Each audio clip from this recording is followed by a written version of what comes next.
Welcome back to the Monday Morning Point Guard podcast. On today's episode, going to be discussing the ESPN article that came out, kind of chronicling the end of the Rick Carlisle era in Dallas. If you do like the video, please consider giving us a like, also subscribing for weekly content. Also, if you have an opinion you want to share, whether it be agree, disagree, please throw it in the comments section. Also, if you have anything you'd like to hear us discuss on the podcast, we'd love to discuss it with you. Just throw it in that comment section. So ESPN this week, Tim McMahon, I'm sorry, Tim, if I butchered your name, released an article kind of chronicling the end of the Rick Carlisle era here in Dallas.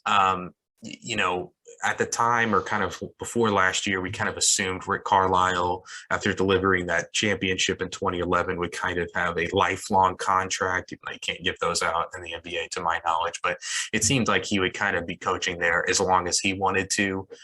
He ends up kind of stepping down, and it was kind of strange, but we heard some grumblings of him maybe not getting along with Luka as much, and we're kind of getting a lot of context into that situation, and it's far worse than we probably thought initially. But yeah, he kind of just sounds like a huge jerk, but I'll kind of get into that. I'm going to kind of summarize the story as well as kind of interject my opinion kind of as I see fit. So let's go back to the 2017 draft. They take Dennis Smith Jr. I still believe in Dennis Smith for what it's worth. I know it's kind of delusional at this point, but a super athletic wing with a plus wingspan, those types of things could be turned into like a really good defensive player, if not great. Shooting wise, it's not as if he's got a completely broken jump shot. It's just not as efficient as you would like it to be. He doesn't make quite as many as you would like from a guard, but I believe it can turn around for him. He's had a career just completely mired by injuries and weird fits. I'm going to kind of get into the Dallas fit throughout this, this retelling or summarization of the article. But after the Dallas thing, goes to New York, and they really don't have a lot going on at that stage. Now the Knicks are have kind of retooled, and it looks like a competent team. But when he was there, that was not the case. And then, he gets shipped off to Detroit in the Derrick Rose trade to bring him back to New York. And, Detroit is a complete dumpster fire at that point. So again, kind of just a weird fit. He's kind of had nobody really wrap their arms around him and kind of try to make it work with him. They just kind of, shipped him off. It's been weird fits. He's been kind of passed around, not really given an opportunity to prove himself. So hopefully one day he does, but being the backup in Portland, their whole situation this year, it's looking like another, weird fit for him. So 2017, they take Dennis Smith Jr. with, I think, the 9th overall pick. Can't remember off the top of my head. Regardless, Rick Carlisle would have liked them to have taken Donovan Mitchell. So he was right on the money with that pick. So kind of imagine his frustration as he sees Mitchell kind of killing it. And, the organization didn't listen to him or didn't take his opinion seriously. Maybe they took it seriously, but regardless, they went in a different direction.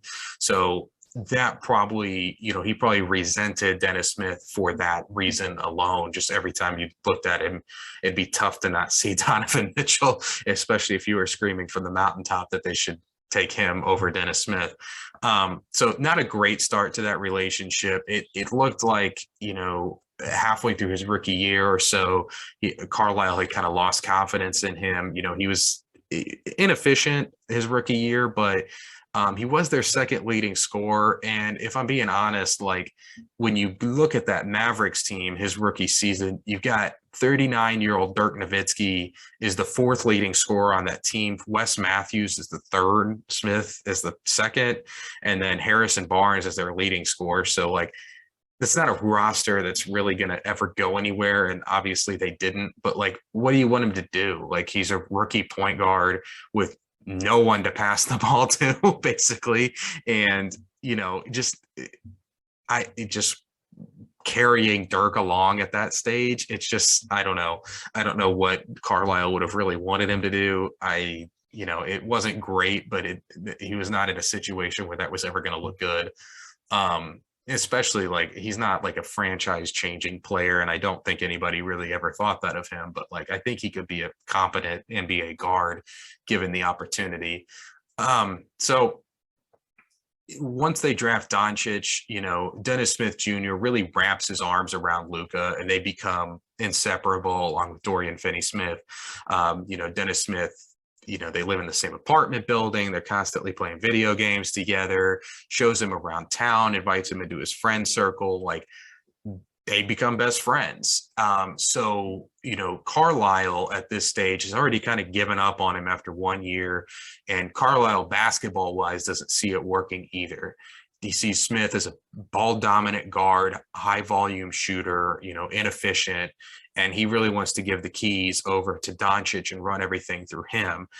At the time, we didn't really see Doncic as a point guard, or at least going into the league, a lot of people thought he was not athletic enough to run a point, but he had all the skill. So, props to Carlisle for seeing that early on. But, he basically, as a result, makes the situation for Smith as uncomfortable as possible. Not giving him opportunities in games and kind of intentionally sandbagging him is one thing, but he's also questioning his character, accusing him of being jealous of Doncic and how Carlisle was kind of treating him. And from, kind of the reactions on Twitter from some of these guys and, things you read later in the article, that doesn't seem to be the case. Like it seems like Smith and Doncic had a really good relationship, and Smith was, watching a couple of their games that year, it looked like he was trying to make it work, trying to figure out his fit in that system. I don't think Carlisle did anything to try and like meld those two together and figure it out. So to Smith's credit, it looked like at least on the court, he was trying to make it work. But it ended up getting cut short. I'm going to get into that in a second. So Dallas used to have a center. I'm not even going to attempt to pronounce his first name. Last name Mejri. He was a big European guy, kind of a fringe rotational guy, so not really like a main piece. He played with Doncic for Real Madrid when they were overseas. So they already had like a big brother, little brother relationship. And then Mejri gets 2 quick texts in a game, and he comes over to so he's ejected, comes over to plead his case to Carlisle, and Carlisle is just not having it, like tells him to F off basically. And it kind of ends. He's like, you have 2 points, like F off. I don't want to hear it. And I guess that kind of rubbed Mejri the wrong way.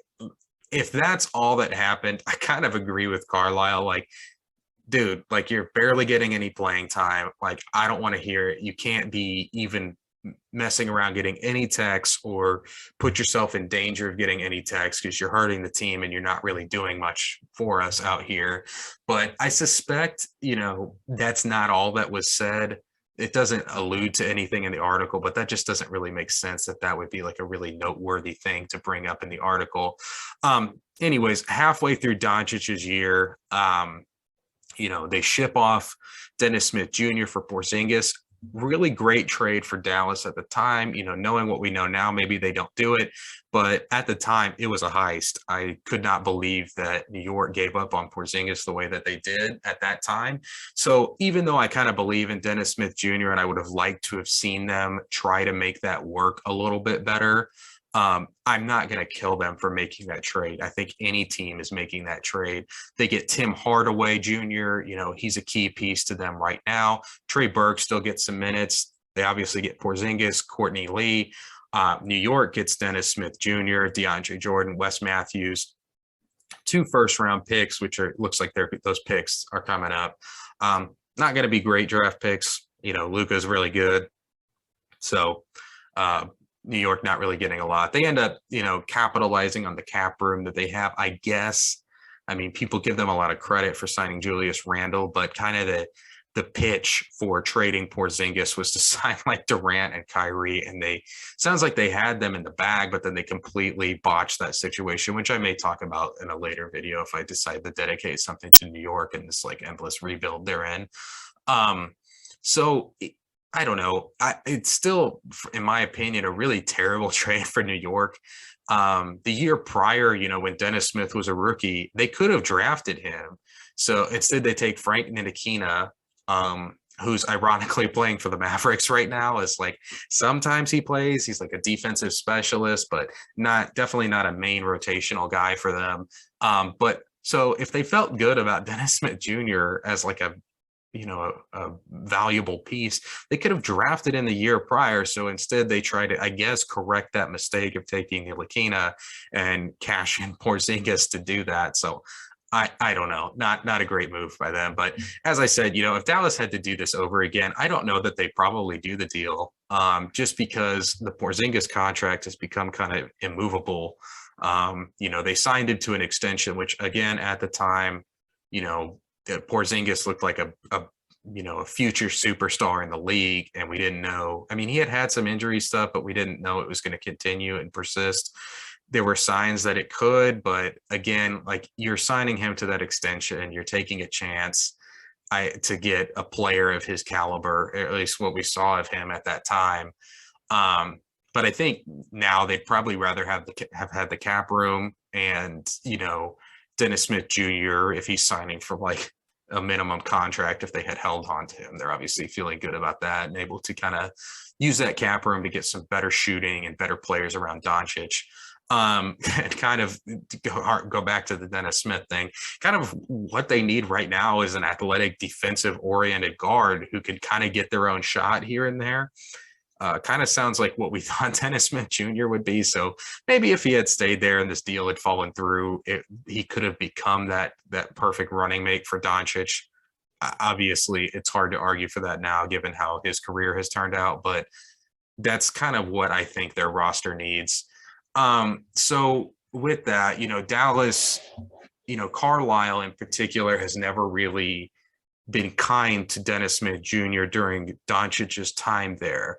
Also, a guy he sees as his big brother and like a mentor to him has also been treated really poorly by Carlisle.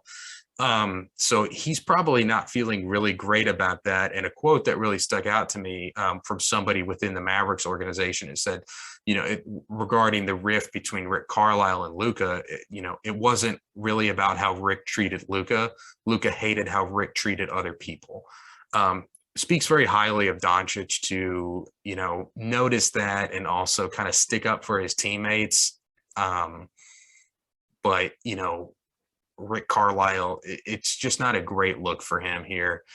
So Porzingis comes in, and I think from Doncic's perspective, I alluded to this and talked about this a little bit in my Mavericks video that I did maybe a week or two into the season, kind of talking about it really just doesn't look like Doncic and Porzingis enjoy playing together.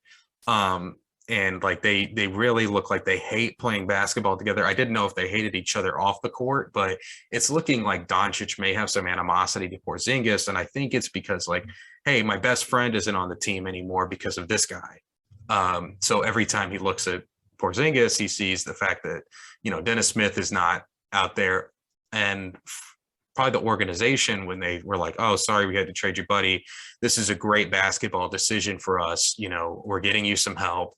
It's going to be really great. You guys are going to be a great duo.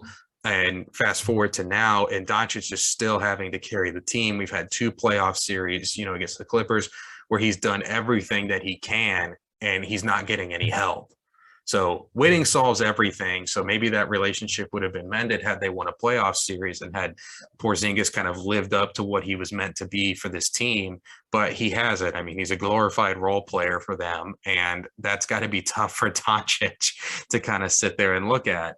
So we're kind of going forward in the Mavericks kind of tenure. They're trying to figure out the Doncic Porzingis thing. JJ Barea is kind of kept around. This was something they mentioned in the article that also stuck out to me. So JJ Barea, even though he's not really playing, he's kind of kept around on the team just to try and build a relationship and mend that relationship between Doncic and Porzingis, because Carlisle has such a horrible relationship and such a damaged relationship with both guys that he can't help kind of renew or mend that relationship or get something going with them. So as a result, Carlisle ends up losing confidence in Porzingis. And you can see this when you go back and watch the playoff games where they basically relegate Porzingis to stand in the corner duty and just take threes because he feels like on a pick and roll, when you get a switch, he doesn't feel like Porzingis is going to be able to punish the Clippers in the post. Maybe that's true, but I still think you need to give it a try. And having your 7'3" center just stand in the corner is just a really odd use for him. I know he can shoot the three, but that's definitely not what he's like best at. I just think you need to find situations that are like really tailored to him to try and get him going, get his confidence back. But he lost confidence and completely abandoned the whole thing. And now, you know, when you watch the Mavericks, particularly when Porzingis and Doncic are on the court at the same time, you see Porzingis, he just kind of looks lost out there. He looks really unsure of what to do. And I think he's having trouble kind of fitting in with Doncic and figuring out how this is supposed to look, like how they're supposed to work together. And, you know, he just looks uncomfortable and awkward and like he feels unwanted. And that might be true. I think Doncic hasn't really done much to wrap his arms around him, but I think the Carlisle treating of Dennis Smith Jr. has really contributed to that. Carlisle at this point, like he kind of sees the writing on the wall, like he's not getting along with Luka Doncic. So he kind of backtracks on his hard ass attitude and he resorts to like flattery and not holding him accountable for anything. Like, you know, with the flattery, he was comparing him to all-time greats, like, you know, just giving him gushing reviews every chance he got in like, you know, press conferences or interviews. And for the not holding him accountable piece, you know, lets him kind of run amok and like complains to officials. You know, he's a guy that gets a ton of technical fouls. You know, the weight thing, like last year when he came in out of shape, you know, he was like, oh, well, you know, it was because of, you know, we started the season too soon. And that maybe that some of that is true, but he came in out of shape again this offseason and he's kind of never really been in great shape. So like to just not hold his feet to the fire there, you know, not great. Also, like there was a game that they mentioned where he got into foul trouble. Doncic got into foul trouble. Carlisle pulls him out and Doncic just berates Carlisle on like national television and Carlisle says nothing. Like he's basically just like tiptoeing around him and just trying to like compliment him into liking him. And it never works. Carlisle, it seems like he's kind of a hard guy to get around along with. You know, this article, you know, just chronicled like the Doncic situation. But I remember when Rondo got traded from Boston to Dallas, and that was a complete train wreck. You know, social media wasn't what it is today back then. And I'm trying to remember this off the top of my head, but you know, he basically benched Rondo in the playoffs and completely gave up on him. I mean, they gave up like a decent haul to get him and it didn't work like right off the bat. And Carlisle kind of did nothing to make that relationship work. Rondo's gone after half a season with the Mavs. You know what? Carlisle kind of forced out here at the end. He ends up resigning. I think it's kind of to save face, but, you know, it was clear. I'm sure within the organization, if we were all seeing it kind of out on the outside, I'm sure, you know, behind closed doors, their relationship was even worse. So, you know, you play stupid games and you win stupid prizes. Like if the way he treated Smith, you know, intentionally kind of sandbagging his career, not giving him, you know, a chance to develop, like, and just making things as comfortable as possible for him. Like, this is kind of what you have coming. So now we have Jason Kidd as the coach. So, you know, what does he need to do?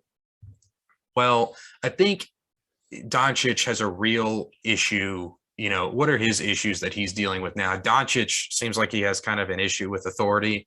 You know, obviously not getting along with Carlisle is one thing, but he's also constantly arguing with officials. And so if they don't get that kind of under control, it could be a real issue. Like if he's just never going to listen to a coach and he's constantly going to be getting technical fouls, like it's just not, that's going to really, you know, he's such a phenomenal player. He'll still have an excellent career, but it's going to limit a little bit what he can do. and it's going to hold him back a little bit, even if it's just a little bit. That could be the difference between like a multiple championship career and like a no championship career. Also, it seems like they're kind of stuck with Porzingis, and he's just a shell of what he was in New York. The confidence is completely gone. I think like they just need to find things that he can do well and just really give him a chance to succeed. He had a couple weeks there where he looked really good.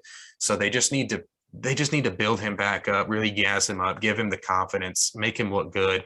Then maybe you can trade him. But if you can't ever trade him, then at least you've got like a valuable piece, like somebody that you're not like kind of loathing putting on the court. Like it seems like they do it sometimes, like they just kind of put him out there as like an obligation rather than him being like a real contributing factor. So right now, they have a roster that's built to play like the Harden Rockets, a heliocentric offense where everything revolves around Luka. And we've kind of seen like Harden is probably the best player in NBA history to, be able to run that system, and they never won a title. So like Doncic is very good. I'm not sure he's as good for that system as Harden was. So, Kid, for his credit, he's trying to get Luka off the ball more. But they don't have a roster to really do that yet. And also, he's just got to get this dark cloud that's kind of looming over this team from the Carlisle era. He's kind of got to make basketball fun again for everyone, because, it sounds like it was not very fun under Carlisle. Start holding Doncic accountable. He doesn't need to go at him for no reason and kind of, just to make an example out of him. But like when he does something wrong, like when he gets a stupid technical foul, or when he's arguing with an official and a team gets a fast break, he needs to hold him accountable for that. Doesn't mean scream at him and belittle him in front of the team, but, just have a conversation about it at least. You can't tiptoe around Doncic. He's too young and he's too talented. He needs to kind of get it together at some point. Same thing with the weight. You got to hold him accountable for that. And then he's got to work with Porzingis and Doncic to find some plays that they both like individually and some plays that they like together. I think, if you're stuck with Porzingis, mending this relationship and getting Porzingis at least close to the level he was at with the Knicks early on, and getting them to work together, getting your two best players on the same page and working together, that's going to be key. That's going to be key to this team. It sounds like he's doing that. The article kind of mentioned a spot where the, Mavs were up big early in this season, and, this council of leadership that he's assembled of Doncic, Hardaway, and Porzingis, it sounds like he really goes to them for a lot of advice and kind of to see what they're thinking. A huge blowout. They get all 15 guys in, and that was something that this council of leadership had said they should do. So, props to Kid. I know he's not regarded by most as like a very good NBA coach, but it sounds like he's at least trying to do the right things. But overall, I think they just need to make basketball fun again for these guys, particularly Porzingis, who just looks like a scared child sometimes out there. If they can get his confidence back up, maybe this team can start to make some noise.